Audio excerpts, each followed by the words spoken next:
This video is sponsored by Skillshare. Get 2 months of free access to thousands of courses by visiting the link in the description. Houston is the fourth largest U.S. city by population, with nearly 5 million residents. Houston is the poster child for the booming Sunbelt city, and its housing here is much more affordable than Los Angeles, a similar Sunbelt city. Some have attributed Houston's rapid growth in affordable housing to its relatively lax land use policies. It doesn't have a zoning ordinance in the way all other major U.S. cities do. You'd imagine that without zoning, you'd end up with skyscrapers next to single-family homes or factories next to daycare centers. And yet, despite a few odd neighbors, Houston isn't that different from other cities. It still has a central business district, single-family neighborhoods, strip malls, and mostly the places you'd expect them to be. So how does Houston do it? Is this the free market rendering planning obsolete? I'm really excited to talk about this topic because it's one of my most requested videos.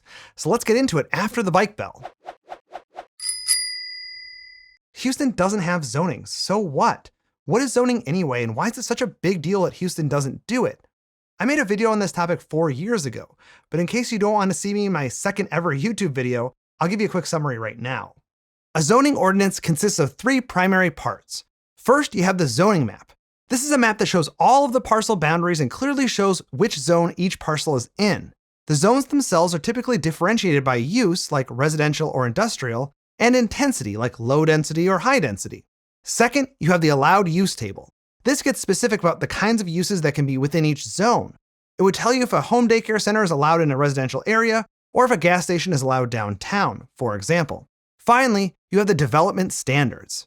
These standards regulate the form of the structures on the parcel.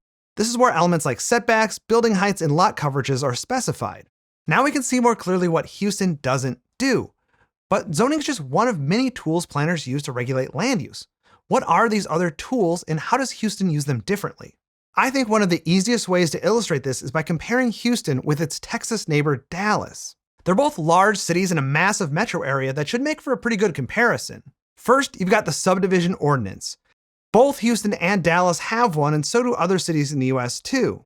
The ordinance regulates the subdivision of a larger property into smaller lots, usually for single-family home construction. Every city's subdivision ordinance varies somewhat, but they contain the standards for constructing new streets, naming those streets, and ensuring they connect to the city's existing network in a way that makes sense. They also regulate lot dimensions, so developers can't create strangely shaped lots that are unsellable. Houston's subdivision ordinance also regulates minimum lot size and how much of the lot the house can cover. These are items commonly found in a typical zoning code. Deed restrictions are another form of land use regulation that gets instituted during the subdivision process.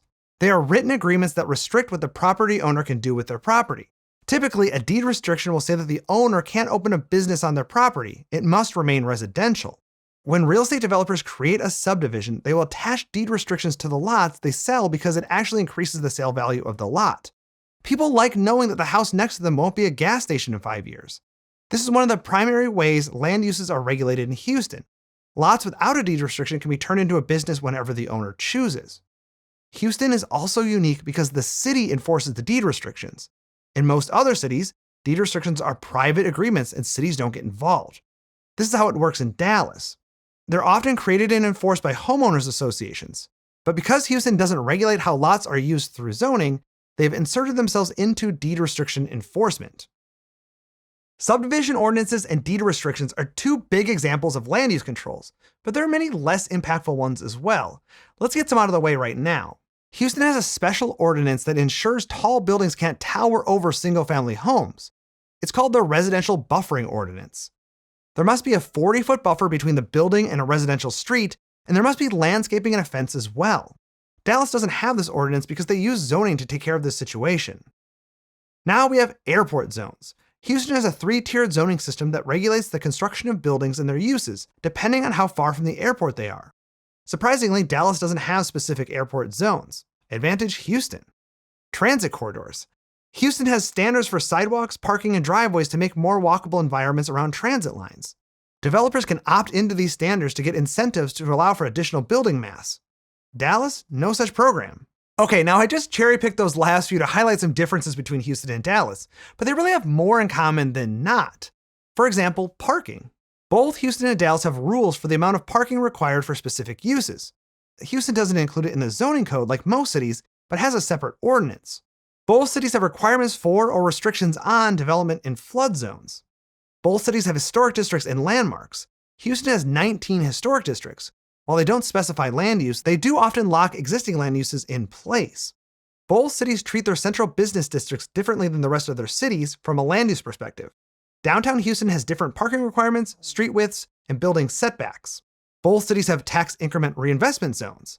This tool allows cities to freeze property taxes in a district and divert the future gain in tax revenues into urban revitalization projects. This is a tool Houston, as well as other cities, can use to direct future growth. Finally, we come back to zoning. This is one where Dallas has something Houston doesn't. And zoning is a pretty big deal. It's more important to the configuration of a city's land use than something like transit corridors or flood zones. But this little comparison is intended to show that zoning is just one in a suite of tools planners have to control land use.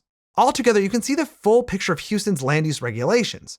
While they don't have zoning, they do have a variety of tools to regulate the size of buildings, the locations of dense neighborhoods, and the separation of incompatible uses.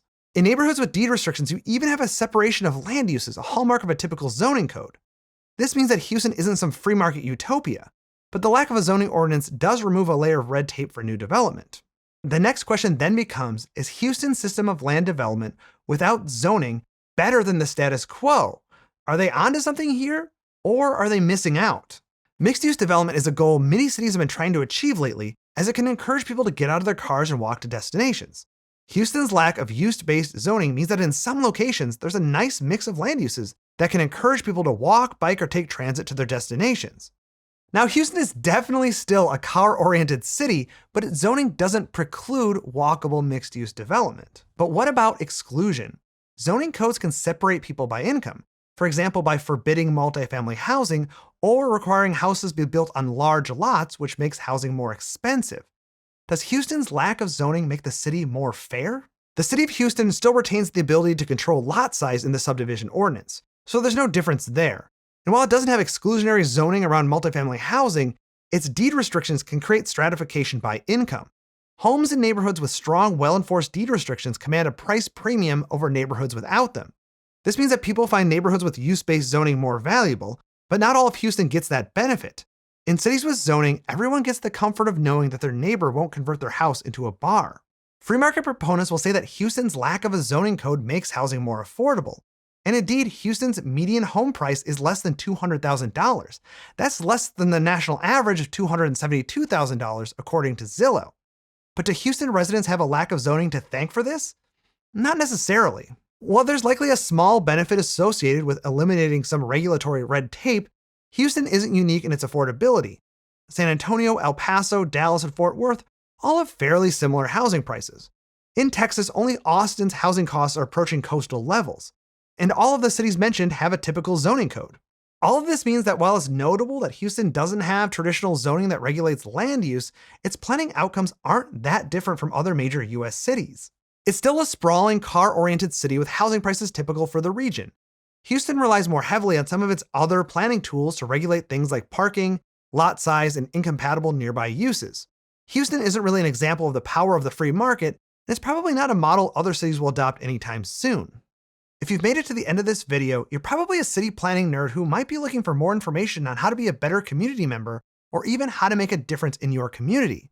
And over on Skillshare, you can find courses that can help you do exactly that. For example, Skillshare has a great course I've checked out on how to live more sustainably by rethinking your shopping habits and minimizing waste. Skillshare also has this amazing course on how to use art for advocacy done by Nicholas Smith, an artist and activist. It's really compelling, even for someone like me who's not a great artist. And that's just the tip of the advocacy iceberg. There are loads of other courses to check out. Skillshare is known as the place to learn new skills to make you more productive and more creative. The skills you learn can help you achieve your personal and professional goals. If you want to learn a new skill or take your hobbies to the next level, consider a Skillshare Premium membership. The first 1,000 of you to click on the link in the description can get a free trial. If after the trial you want to stick with it, an annual plan is less than $10 per month. That's a great deal. I use Skillshare all the time and love it, and I recommend it for you too.